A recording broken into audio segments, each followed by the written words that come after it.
श्री स्वामी समर्थ. श्री स्वामी समर्थ महाराजांनी स्वतः अक्कलकोट नरेश श्रीमंत मालोजीराजे भोसले दुसरे यांना दिलेल्या चरणपादुकांचा दर्शन सोहळा अक्कलकोट राजघराण्यातून प्रथमच आपल्या पुण्यनगरीत श्री दत्त ध्यान मंदिर पाषाण येथे संपन्न होत आहे. श्री दत्त ध्यान मंदिराचे विश्वस्त आता आपल्या सोबत आहे दीपक भाऊ मानकर.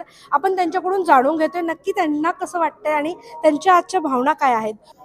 150 वर्षापूर्वी मालोजी राजांना श्री स्वामी समर्थ महाराजांनी या पादुका दिलेल्या आणि तिसरे मालोजी राजे या पादुका घेऊन या मंदिरामध्ये आज येत आहेत.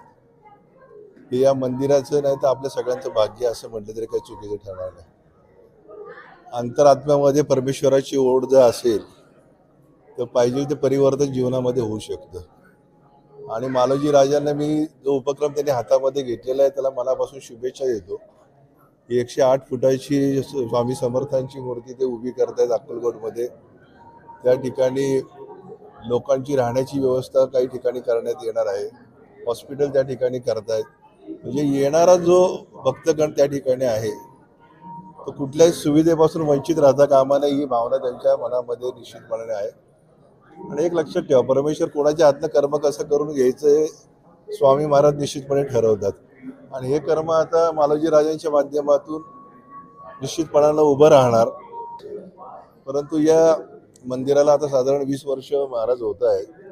सद्गुरू गुरुनाथ विश्वनाथ मुळे महाराजांच्या नावाने हे मंदिर आहे.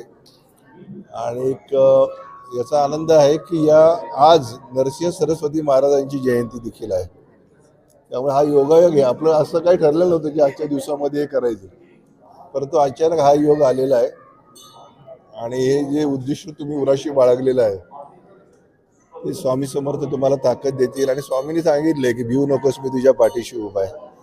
त्यामुळे महाराज त्यांच्या पाठीशी निश्चितपणे उभे आहेत. अनुभूती आपोआप येत नाही. अंतरात्म्यामध्ये परमेश्वराची जर ओढ असेल तरच अनुभूती येते. आणि ती ओढ आम्हाला दोघांनाही आहे.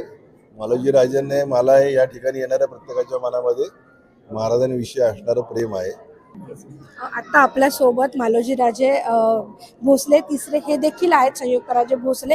राजेसाहेब, काय सांगाल, आज आपण इथे आलेला आहात पुण्यामध्ये आणि दीपक भाऊ मानकर यांचं सहकार्य इथे या ध्यान मंदिरात आपण आलेले आहात.